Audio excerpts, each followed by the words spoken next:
Hello everyone, it's Arjen and I am back once again to play Reveal the Deep.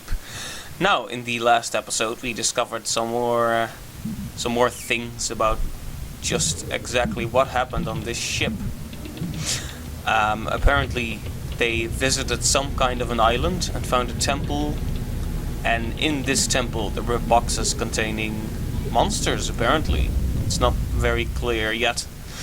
We found a lot of logs and I got really nervous, so I ended up not talking that much. I'll try to keep at it this time. I'll try to get my commentator mode on. So, Tom's expedition log, 31st of May 1901. I saw Crook die. He was covered in something like tar. As I approached, he shouted at me to stay away from him. He didn't want it to get me too.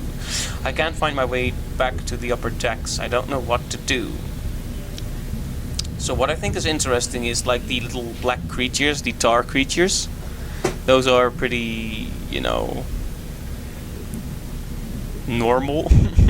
No, those are pretty, they're not that scary. But the whole idea of the ship changing shape to get in your way, that's interesting. I wonder how these two relate. Like, are the little black creatures capable of shifting the ship around, or rather people's perceptions?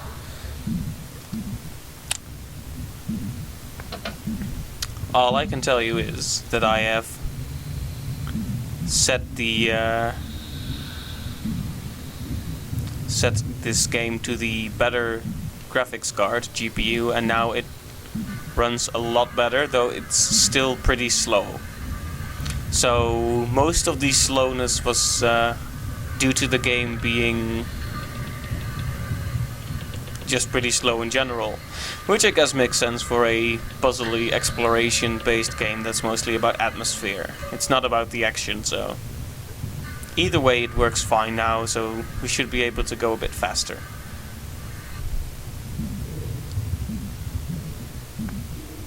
So let's just have a look around and see what we will see.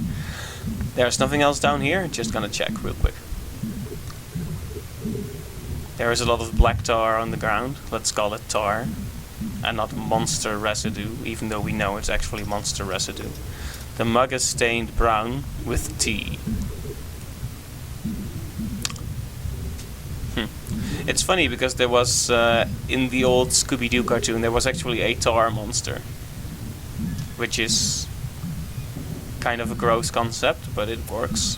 It's unsettling. A little bit like the Blob. Although that movie is not that scary. It's definitely one of the old ones. Beware of the Blob, it leaps and creeps and glides and slides across the floor and all that. If you haven't heard it yet, you should really look up the Blob theme song from the old movie. It's ridiculously catchy and totally does not fit the horror film atmosphere.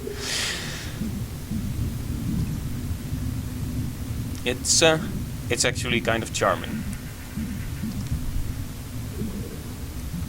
Wait a minute. I've just made a shortcut, but how does that help? What's down here?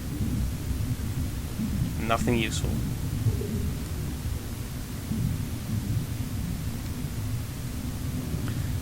I am pretty happy he's going a little bit faster this time, though. I mean, it's kind of annoying when a game this simplistic still manages to lag somehow. Like, by all rights, this should be able to run on a potato. A small potato. Right, so we found the tea mug.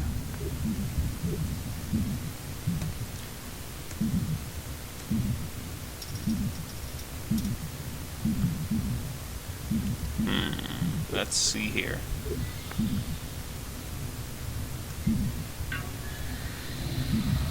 Okay, definitely no benefit to turning off my light right now.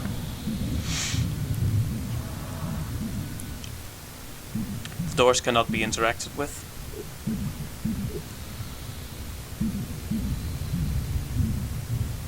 Okay, so I could go down here if I switched the switch. Switched the switch. So maybe that's the idea. Now that I've opened this possible route, I should take it. Except I would need to take the box back. Whoops.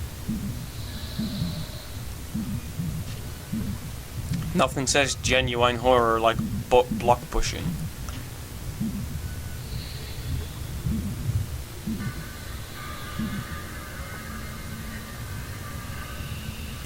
So I am in two minds about this game not really having any music, because music in general is like it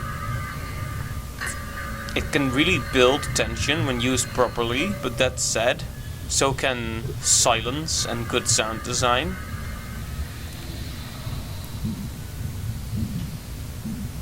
Yeah, I would have liked, say, if it played music when you turned off the light and there were like ballrooms or something nearby. Or maybe that actually happened in episode 1 and I completely forgot about it. That is definitely a thing that could have happened. Right. We have found a new room.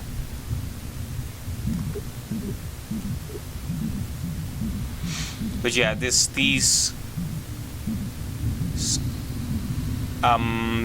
gooey, petrified people remind me a little bit of the radiator appears to be broken. Yes, it would be if it was several miles underwater. But yeah, these little things remind me of the Super Metroid scene wherein you finally find the baby Metroid. It's like you find this room full of creatures, all of them turn to dust, and then one of them is still barely alive and tries to attack you, and then also turns to dust.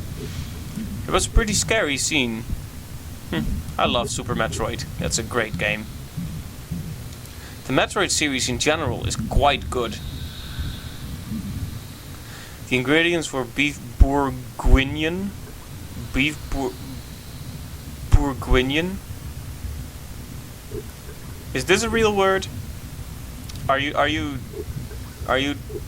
okay. Let's just pretend it's a real word.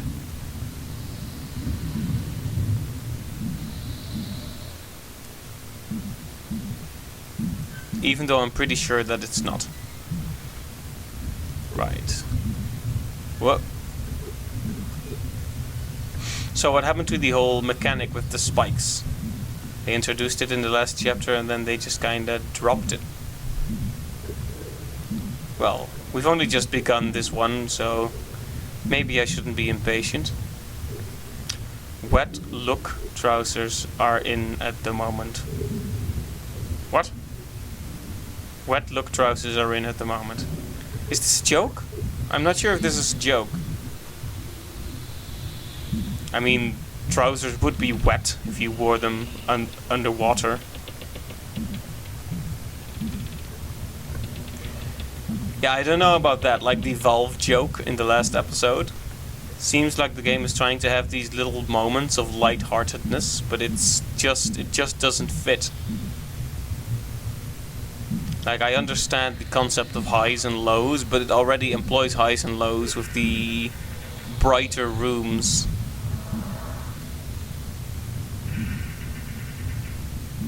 Well, anyway, it's no use complaining.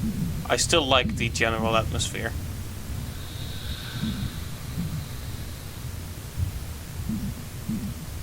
So, is that it then? Nothing useful on this side? I'm gonna check once more because I don't want to run in circles for 2 hours.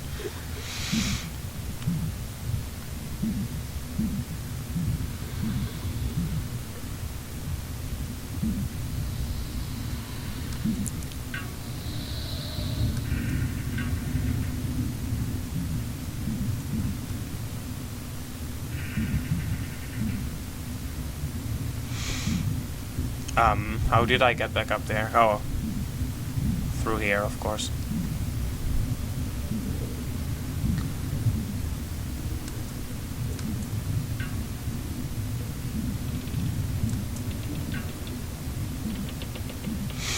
Right, well, that's pretty clear then. Nothing to be seen here besides story-related things. Like wet look bands. But yeah, like I was saying about Super Metroid, that game did a lot in terms of games. I think that game did a lot for atmosphere. Like it showed that even in the SNES era you could have a very lonely, very dark feeling game. And it is pretty much the creator of the Metroidvania genre.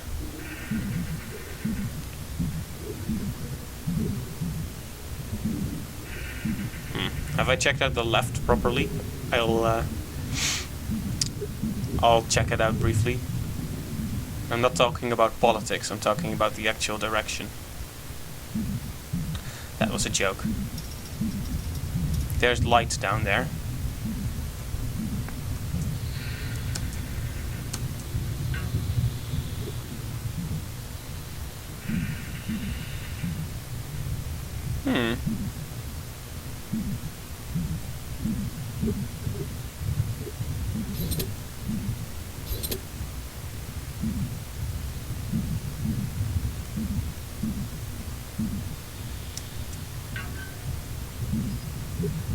Right.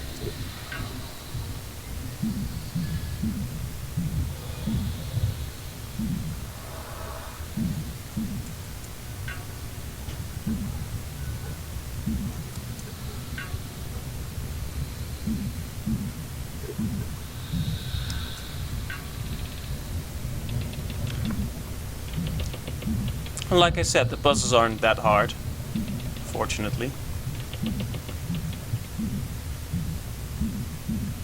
Because I hadn't actually planned to be playing a puzzle game. As a rule, I try to avoid recording myself playing those because, yeah. I can figure out basic stuff while talking and thinking about what to say, but complex puzzles, like say Portal. Portal is fairly complex, so I'm not sure if I could do that.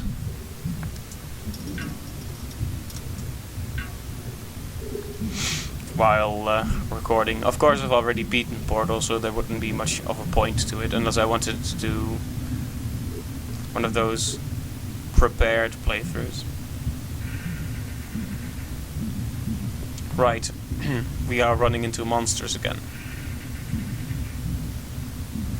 So, yeah.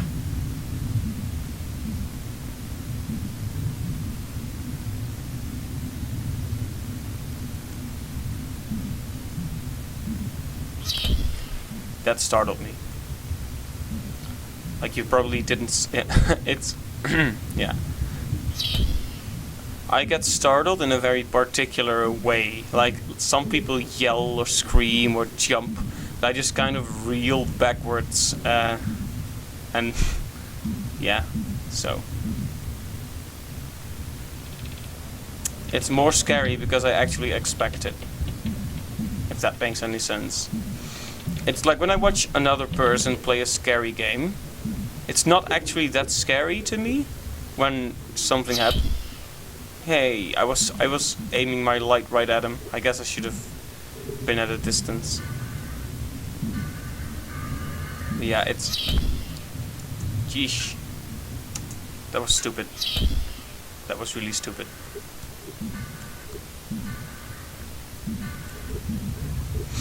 But yeah, when I watch another person play a scary game, this thing kind of happens where as soon as I know a jump scare is going to happen, I completely lose my nerve. It's like, it might not have even been that scary before, but the very tension of it really, really gets on my nerves. It's like, this is the reason why I can hardly stand to watch like Five Nights at Freddy's and such. It's not that those games are that scary. Not to be a hater or anything, I think the concept is good, but those games aren't that scary, but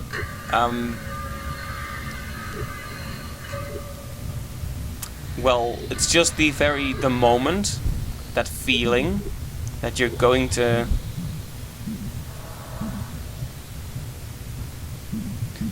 be jumped and there's nothing you can do about it anymore. That really annoys me.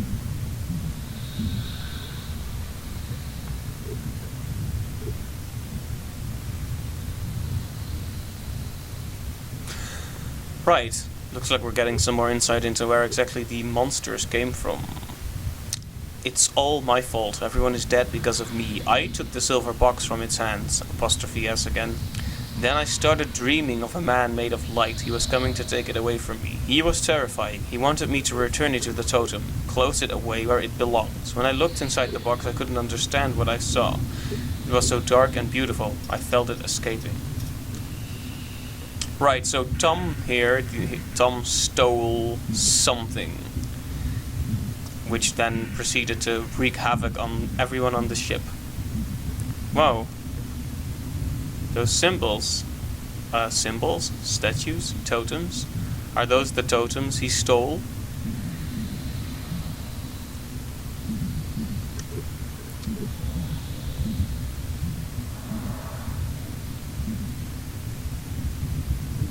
It looks like there's some kind of lettering on the wall. This is true. There is.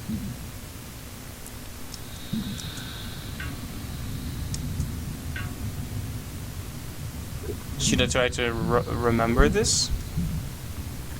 It's hard to make out. A-E... Ugh.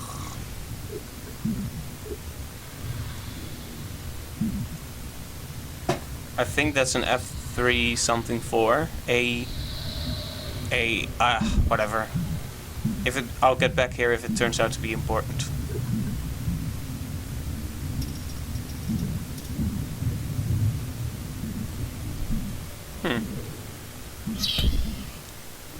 Well, that's not really fair, is it?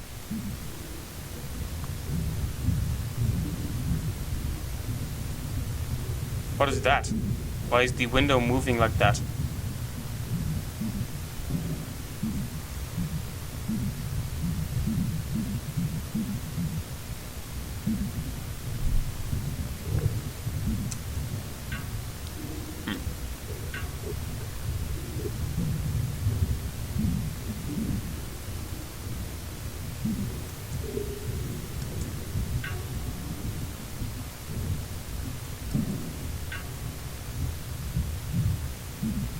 Can I make this jump? Yes, I can, as it turns out.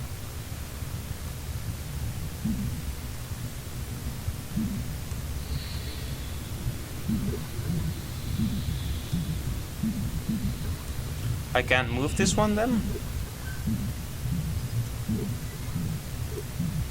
Apparently I cannot.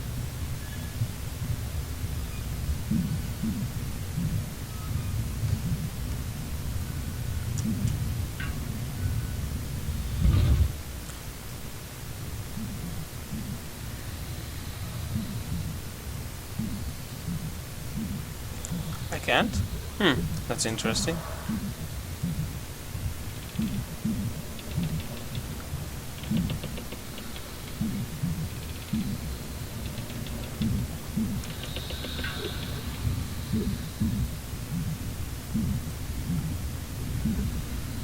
Oh, there's actually a way up here. All right. I was concerned for a moment there, but as it turns out, the game designers have got me covered. I should be careful not to get squashed into the ceiling. Oh. I'll take a screenshot of that. What should I do?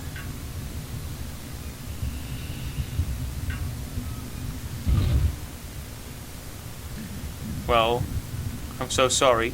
Wait, what? You're so sorry about what? This creature does not seem to be hostile, at least. Even though it is the same color, the purpley blackish color the other tar creatures have.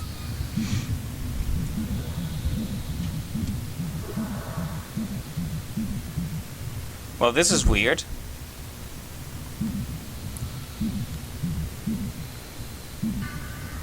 Are we going to kill the creature? Is that what's going to happen? Is that why we're sorry?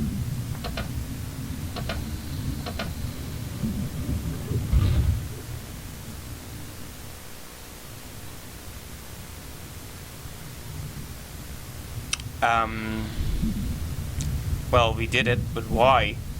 What was the benefit to doing that?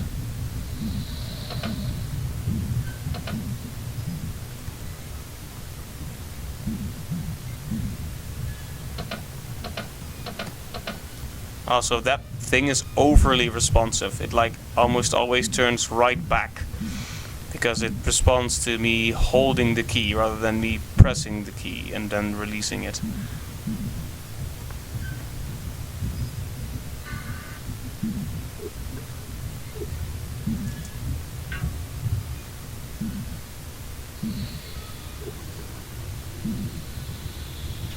I wonder, what did I even gain from this?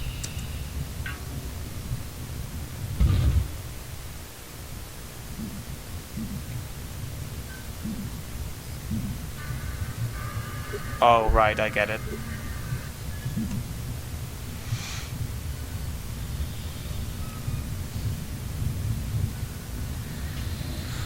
Tom's expedition log. Was that Tom then? I can't move, I can feel the darkness rooting me. It doesn't want to go back. I can't fix this. I'm sorry. Well, I'm gonna try to fix it, so, you know. Don't worry too much about it. Your problems are over now, apparently.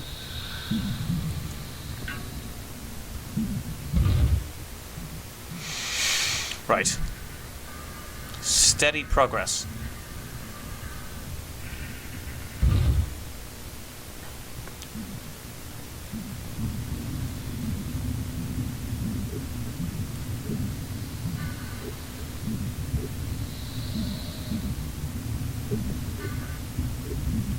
Do I need to push these down in a certain order? Is that what needs to happen? Did we have a sketch somewhere of the... yeah, we need to push them down in a certain order, don't we? Oh, whoops.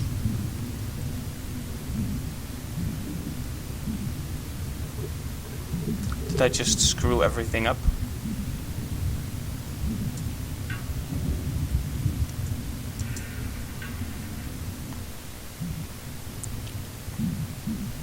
Doesn't look like it.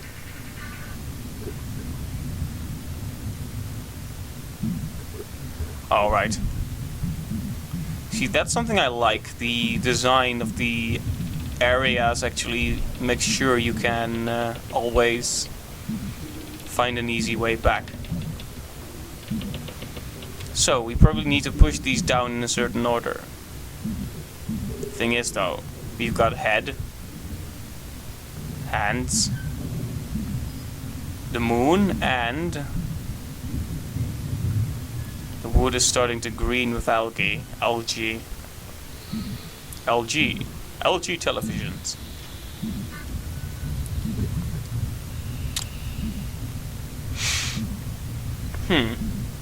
Thing is, what comes first? Because you'd think the moon would come last, like above someone. But what is that thing on in the middle?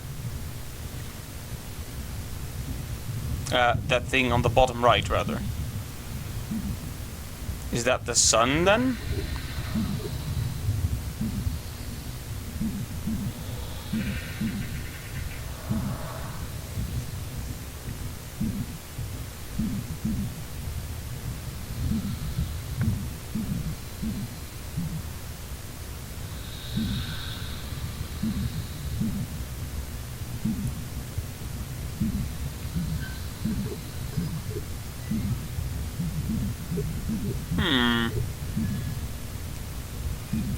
So we have to figure out a little puzzle now.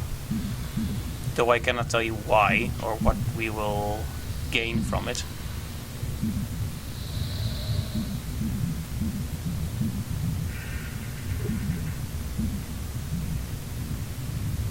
Okay, I want to say that the head comes before the sun and moon, but after the hands. So, or actually, what if the hands are raised above the head? Let's just try something, shall we? We can't just keep sitting around here.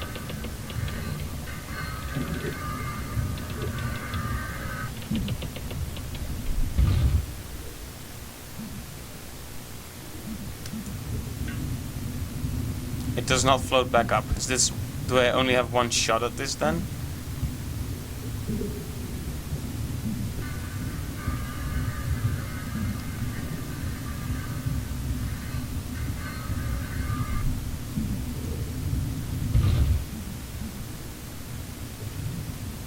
See, it is a face that holds the sun and moon above its hands, I guess. But which comes first?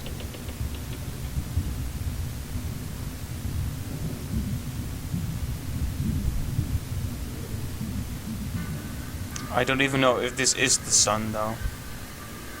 Unfortunately.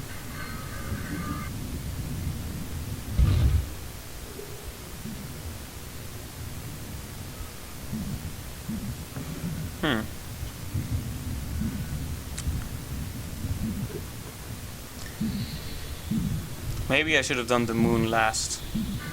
Maybe it doesn't really matter. Maybe this just fills up the space so I can cross over.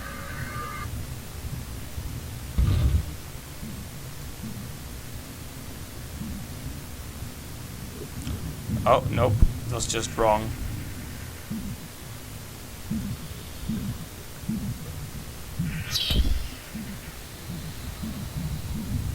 I got hit again. Is this the clue?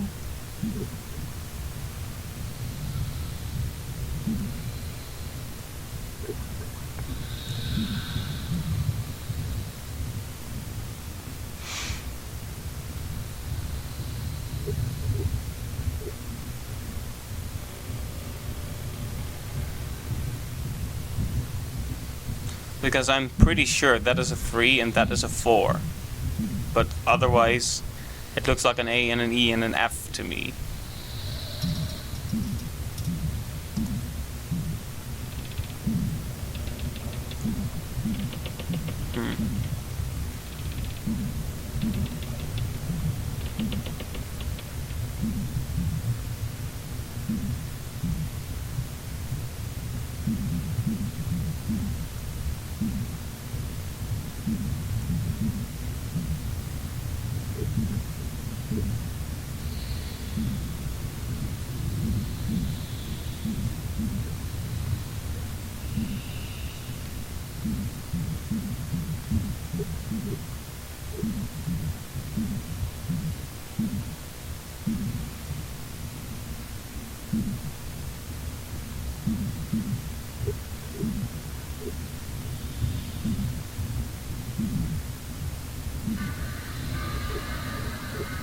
Maybe this is just the body then?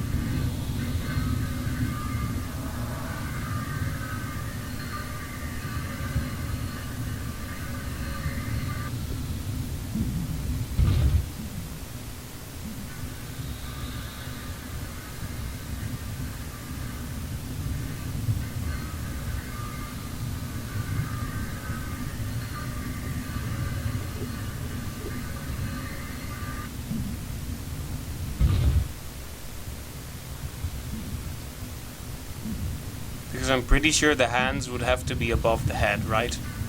If they're posed like that.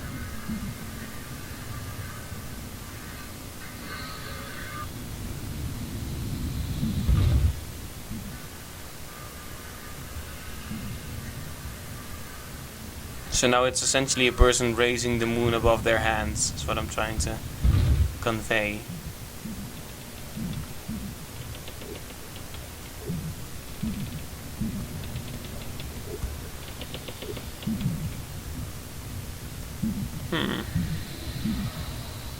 So what then? What am I supposed to show here? I feel like I've missed something important.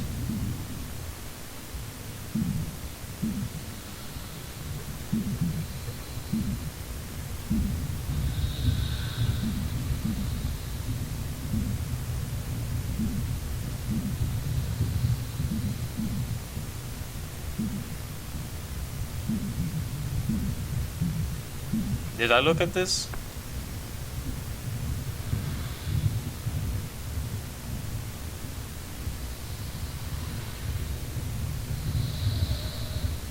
The professor said that this carving shows that the totem is missing a piece which he calls the protector. It looks like a man with a light shining out of him. Right, so I stand on top. Clearly, I am the protector. That's what I think anyway. What are the other 4 segments?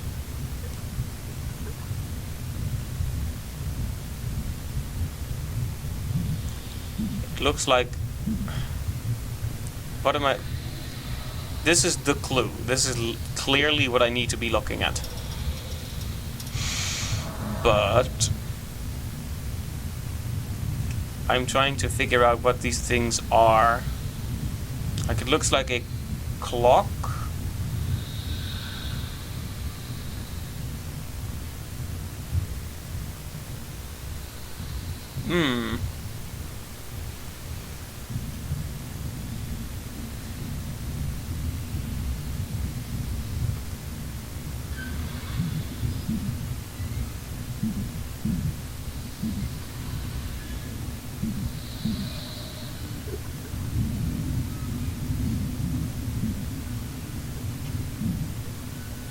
Well,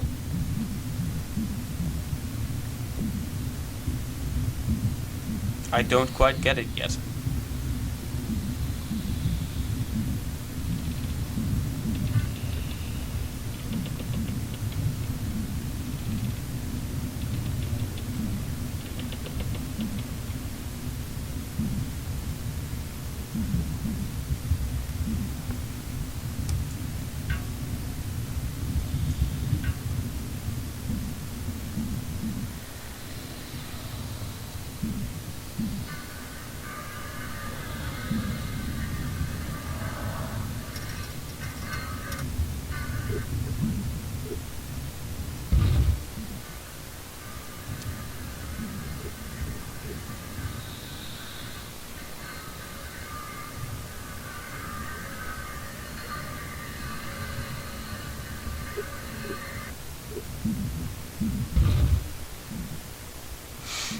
At this point I'm just trying stuff because I'm just not sure.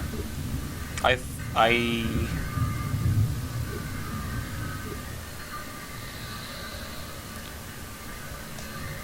can't make a lot of that clue, unfortunately.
I'm running out of ideas.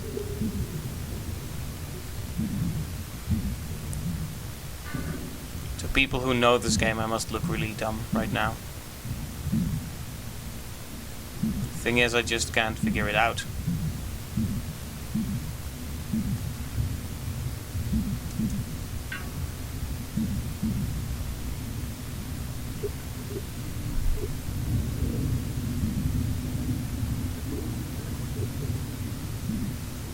I mean, I just let the sun fall onto the monster.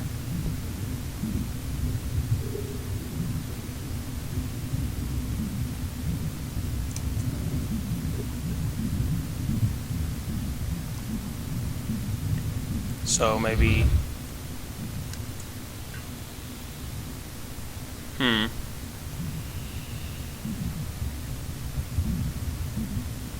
Maybe I just missed a clue.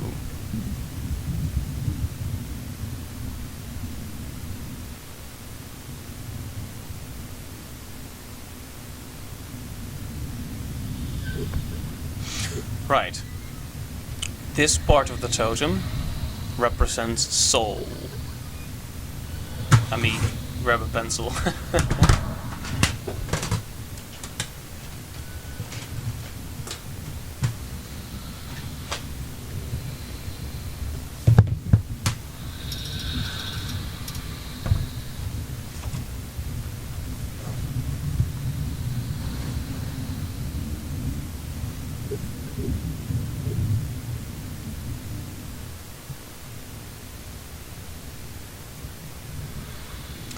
Right, so soul above mind and body above strength.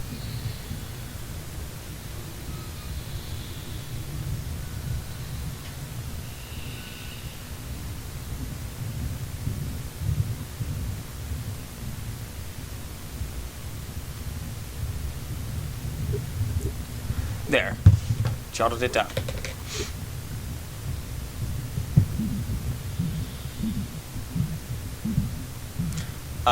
Right, that was definitely a critical clue I was missing.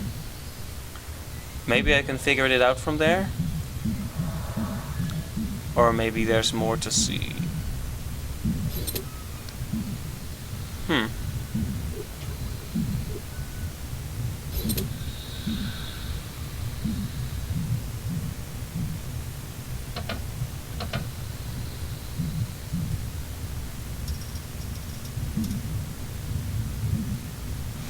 Huh.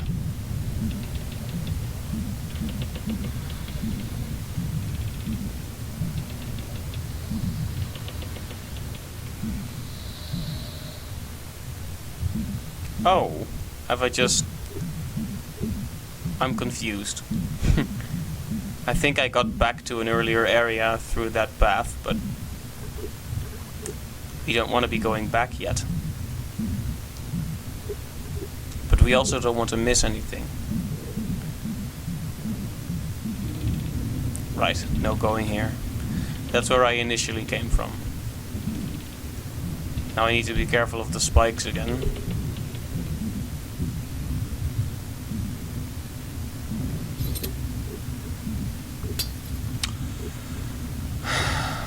Right.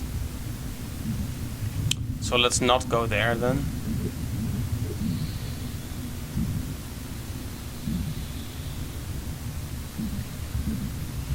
Let's try to fix the totem puzzle.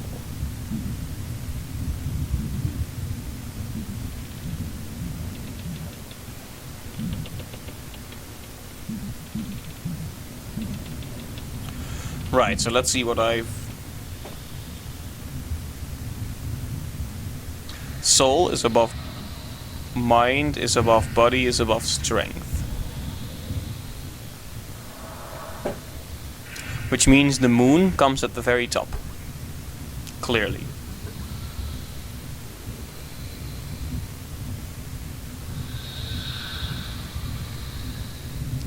Which means this little thingy, this one, is strength.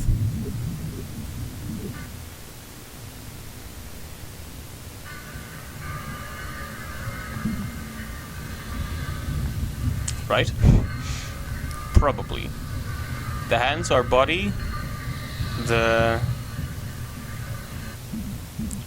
hands are body. The moon is soul. Then the head has to be mind, right? And if the hands are body, the head is mind. If the moon is soul, that or I have no idea.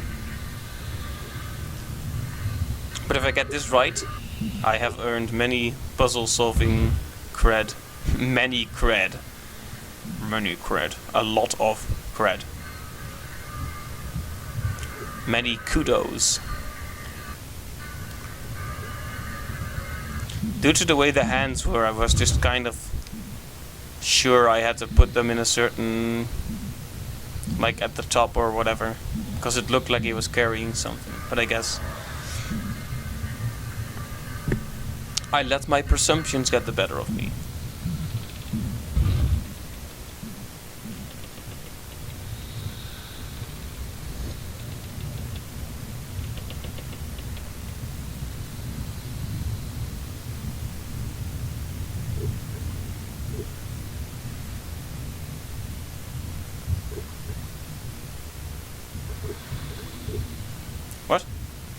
Um.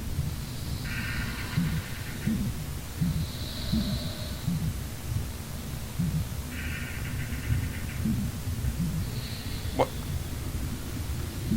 Lazy Monday Games, art story by Andrew Baxter, code sound by Mitchell Baxter. Brothers then? But what happened? Did I just find a secret? Or did I just find a way to progress? Guys, you gotta give me more than this.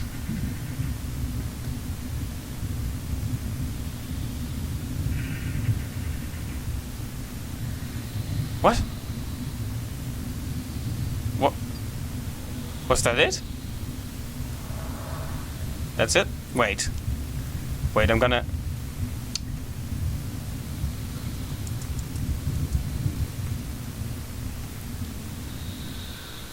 Let's see, reveal the deep.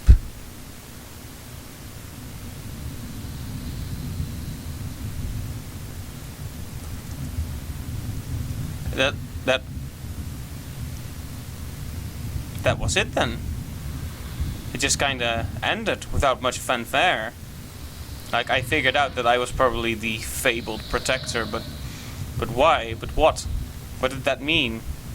I just kind of became part of a totem, and then things lit up. Well, that I had expected like 5 chapters, honestly. I had looked up this website that collects how long a game takes, and this one was estimated at 2.5 hours, so I was like, okay, the first episode took about half an hour, so it's probably 5, right? But I've taken like 2 hours total, something like that. Well, what can I say about that? It had a good atmosphere, controls were a little clunky, made a few inappropriate jokes, that's a shame. But all in all, a pretty good effort, I have to say. Like, these Baxter brothers, if they are brothers, otherwise I'm just gonna sound stupid. I hope they continue on creating more things. So yeah, if you want to have a look-see at Reveal the Deep yourself, see if there's something I missed, which I very likely did. It's, I think, still only 50 cents right now, so if you've got half a buck to spare, why not, right? Well, with that, ends the series then, surprisingly. Well, thanks a lot for watching. I definitely appreciate you taking the time to bear with me while I stumble around a sunken ship. And I guess I'll catch you in the next one. Goodbye.